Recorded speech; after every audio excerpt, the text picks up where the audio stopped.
3 अगस्त 2022 को Saudi Arabian oil company Aramco और China petroleum and chemical corporation Sinopec ने एक एग्रीमेंट साइन किया, जिसके मुताबिक दोनों कंट्रीज एक दूसरे को बहुत ही क्रिटिकल फ्रंट्स पे सपोर्ट करेंगे। इसी एग्रीमेंट में ये भी डिस्कस हुआ कि बहुत जल्द सऊदी अरब चाइना को डॉलर्स के बजाय चाइनीज युआन में पेट्रोल बेचेगा। 5 अक्टूबर 2022 को अमेरिका के बार बार रिक्वेस्ट करने के बावजूद ओपेक ने सऊदी अरब के कहने पर अपनी daily oil production 2 million barrel से कम करने का ऐलान कर दिया। इस ऑयल प्रोडक्शन कम करने का मकसद था ऑयल प्राइस बढ़ाना, जिसका सबसे ज्यादा फायदा रशिया को होने वाला है। इन दो वाकयात ने वॉशिंगटन को हिला कर रख दिया। अमेरिका और सऊदी अरब के रिलेशंस इस वक्त बहुत शदीद तनाव का शिकार हैं। सऊदी अरब ने पहले ही रशिया यूक्रेन वॉर में ओपनली रशिया को सपोर्ट किया है और इस पे भी जलती पे तेल का काम किया है सऊदी क्राउन प्रिंस मोहम्मद बिन सलमान ने, जिन्होंने ओपेक के डिसीजन के बाद कहा है कि अमेरिका सऊदी अरब के बहुत से पार्टनर्स की तरह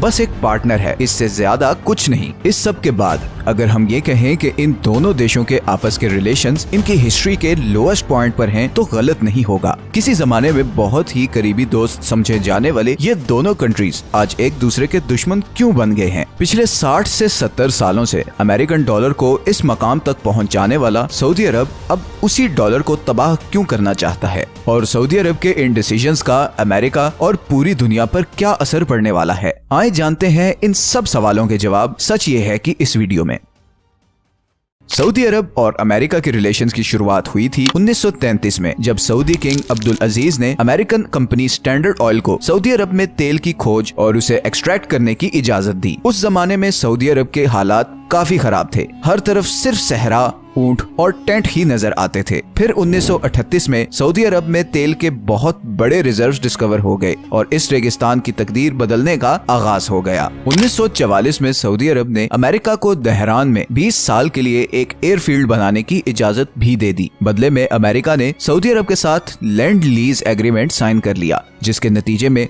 सऊदी अरब ने अमेरिका से बहुत सारे हथियार उधार पर खरीदना शुरू कर दिए। 1945 में अमेरिकन प्रेसिडेंट रोजवेल्ट और सऊदी किंग इब्न सऊद ने एक एग्रीमेंट साइन किया, जिसके अकॉर्डिंग सऊदी अरब अमेरिका को बहुत ही कम प्राइस पर डॉलर्स में तेल देगा और बदले में अमेरिका सऊदी किंगडम को एक्सटर्नल दुश्मनों से प्रोटेक्ट करेगा। और यहीं से इस टर्म पेट्रो डॉलर का इस्तेमाल शुरू हुआ। इस एग्रीमेंट के बाद सऊदी अरब और अमेरिका की दोस्ती मजबूत होने लगी। सऊदी अरब सस्ती प्राइस में अमेरिका को तेल दे रहा था और बदले में अमेरिका बिलियंस ऑफ डॉलर्स के हथियार सऊदी अरब को बेच रहा था और इसके साथ साथ सऊदी अरब को दूसरे कंट्रीज से प्रोटेक्ट भी कर रहा था। तो फिर खराबी कहाँ शुरू हुई? असल में सऊदी अरब ने हमेशा से बाकी गल्फ कंट्रीज के मुकाबले में एक बड़ी इंडिपेंडेंट फॉरेन पॉलिसी मेंटेन की है। फॉर एग्जाम्पल, सारे बड़े गल्फ कंट्रीज में अमेरिका की बेसिस हैं, जैसे कि बहरेन में अमेरिका का 5वां सबसे बड़ा बहरी बेड़ा है। कुवैत में अमेरिका की 8 बेसिस हैं, जिसमें हर वक्त हजारों फौजी होते हैं।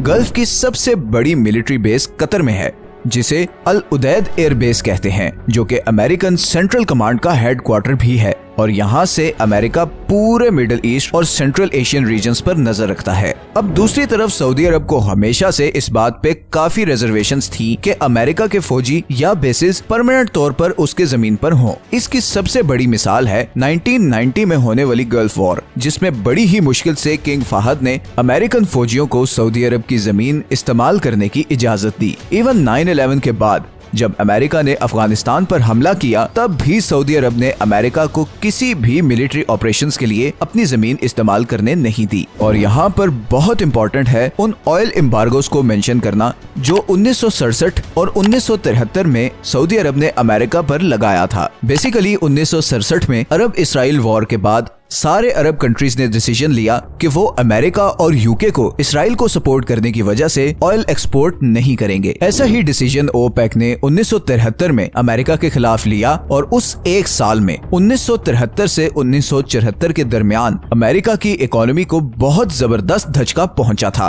क्योंकि उस वक्त अमेरिकन इकोनॉमी बहुत हेविली गल्फ से आने वाले तेल पर डिपेंडेंट थी। तो अगर देखा जाए तो सऊदी अरब और अमेरिका के रिलेशंस आपस में गिव एंड टेक की बेसिस पर चलते आए हैं। और इसीलिए मैंने कहा था कि सऊदी अरब ने हमेशा एक इंडिपेंडेंट फॉरेन पॉलिसी रखी है। जहाँ पे भी उसे अमेरिका की किसी चीज पे इख्तलाफ हुआ तो सऊदी अरब ने बड़ा ओपनली उसका इजहार किया है। तो इन शॉर्ट ये एक म्यूचुअली बेनिफिशियल वाला रिलेशनशिप रहा है। लेकिन अब जो मैं आपको बताने जा रहा हूँ, आप देखेंगे कि कैसे डॉट्स खुद से आपस में कनेक्ट होते जा रहे हैं और आपको सब समझ आ जाएगा कि आखिर प्रॉब्लम है क्या, क्यों ये सब कुछ हो रहा है और आगे क्या होने वाला है और इस सब का नतीजा क्या निकलना है। इस रिलेशन में ज्यादा खराबी आना शुरू हुई 2014 के बाद से, जब बराक ओबामा ने ईरान के साथ न्यूक्लियर प्रोग्राम पर दोबारा बातचीत शुरू की। असल में 2014 में जब ये बात शुरू हुई तो सऊदी अरब को ये महसूस हुआ कि अमेरिका ने पहले उसे ईरान के खिलाफ सालों इस्तेमाल किया और अब खुद से उससे डील करने जा रहा है। सऊदीज की नजर में ओबामा एडमिनिस्ट्रेशन डबल गेम कर रही थी। एक तरफ वो अरब स्प्रिंग को बैक कर रही थी, ईरान से न्यूक्लियर डील कर रही थी, और दूसरी ही तरफ वो सऊदी से अपनी अनकंडीशनल सपोर्ट भी डिमांड कर रहे थे। इन्हीं खराब होते रिलेशंस की आग मजीद भड़काई जो बाइडन ने, जब उसने जर्नलिस्ट जमाल खशोगी के कत्ल में सऊदी क्राउन प्रिंस को डायरेक्टली कसूरवार ठहराते हुए काफी क्रिटिसाइज किया। अब सऊदी अरब में पिछले कुछ सालों में डायनेमिक्स काफी चेंज हो गए हैं और उसकी वजह है प्रिंस मोहम्मद बिन सलमान। मोहम्मद बिन सलमान को एक अनट्रेडिशनल और रेवोल्यूशनरी लीडर कहा जाता है, क्योंकि वो ऐसे स्टेप्स ले रहे हैं जो इससे पहले किसी सऊदी लीडर ने नहीं लिए। चाहे वो 2019 में शुरू होने वाली बहुत बड़ी एंटी करप्शन मूवमेंट हो, जिसमें बहुत सारे सऊदी बिलियनियर्स को अरेस्ट किया गया,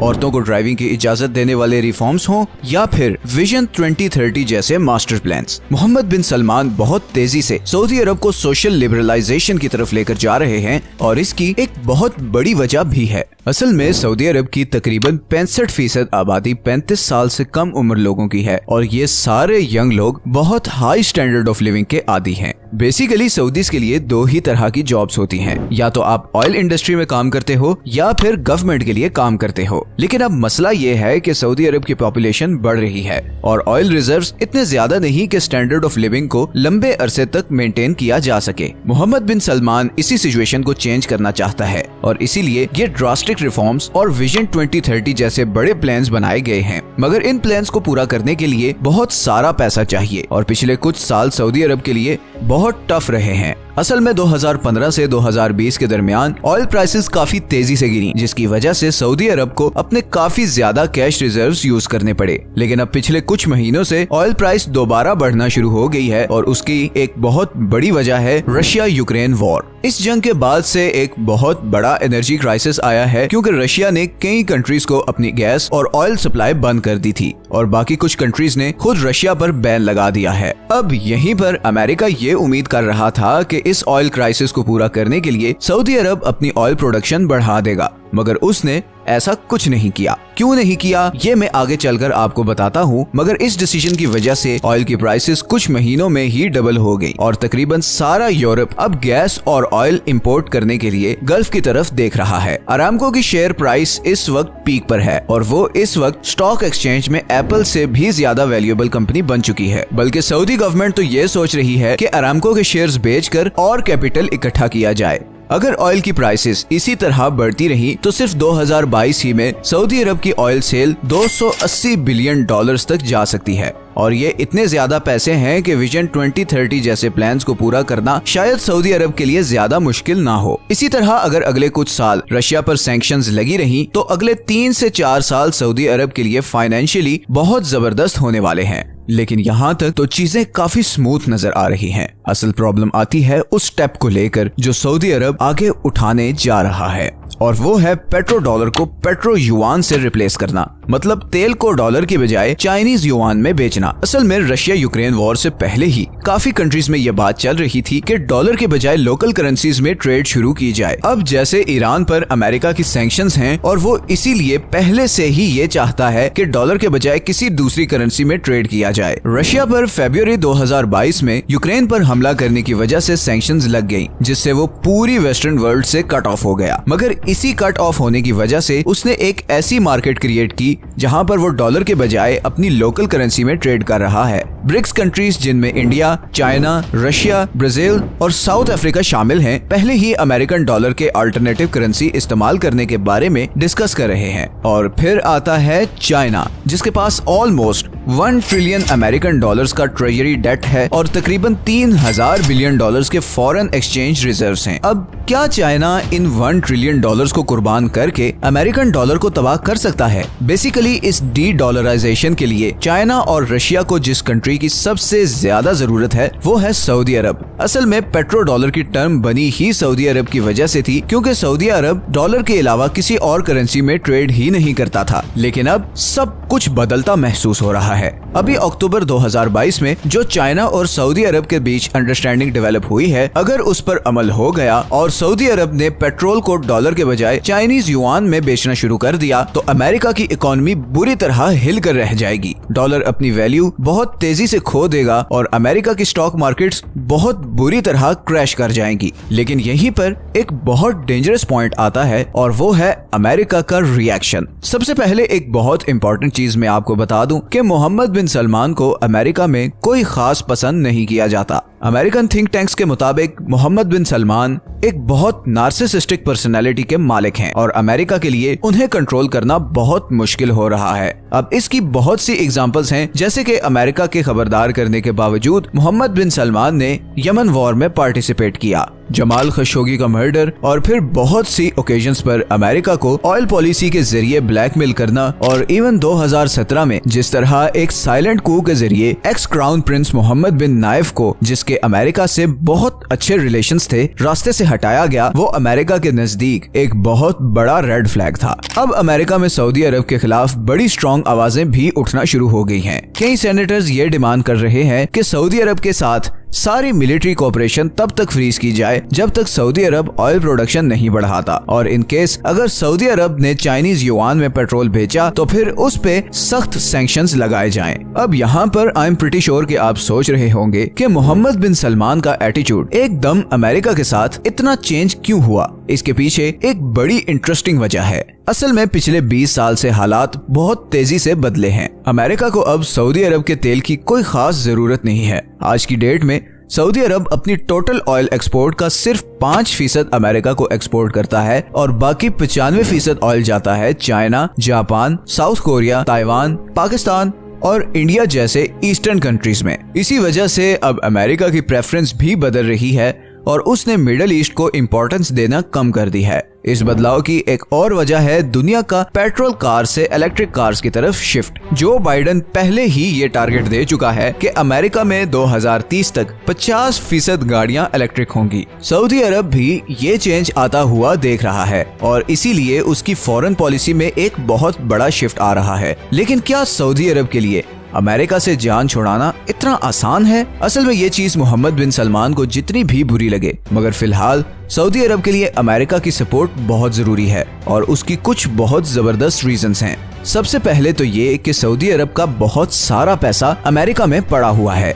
ये तकरीबन 800 बिलियन डॉलर्स बनते हैं और अमेरिका चाहे तो ये सारा पैसा फ्रीज कर सकता है, मगर जाहिर है उसमें सऊदी अरब की तरफ से भी जबरदस्त रिटेलिएशन आने का चांस है। दूसरी तरफ आप ये सोच रहे होंगे कि अगर ये 800 बिलियन डॉलर सऊदी अरब अमेरिका से निकाल ले तो अमेरिका को भी ठीक ठाक नुकसान होगा। लेकिन मसला ये है कि फिलहाल सऊदी अरब के पास बहुत कम ऑप्शंस हैं जहां वो ये पैसा अमेरिका से निकाल कर लगा सकता है। इतनी बड़ी मार्केट्स और कंपनीज बहुत कम कंट्रीज में हैं। इसके अलावा सऊदी अरब की सारी फौजी ताकत अमेरिका पे डिपेंडेंट है। 2015 से 2019 के दरमियान सऊदी अरब की टोटल मिलिट्री परचेजेस का 73% अमेरिकन कंपनी से था। 2008 से 2020 तक सऊदी अरब तकरीबन 145 बिलियन डॉलर अमेरिकन हथियारों को खरीदने पर खर्च कर चुका है। अब अगर सऊदी अरब अमेरिका से दूर होता है तो उसे कोई ऑल्टरनेटिव चाहिए, कोई ऐसा कंट्री जो उसे अमेरिका की लेवल की टेक्नोलॉजी और प्राइस पर हथियार दे सके।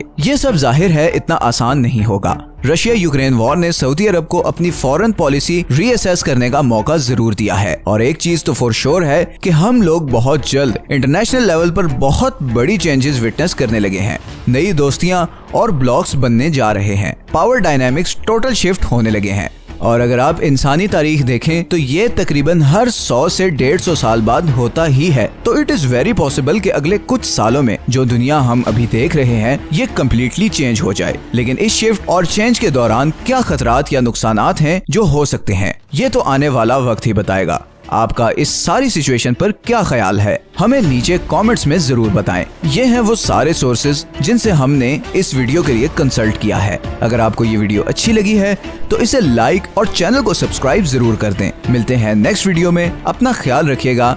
अल्लाह हाफिज।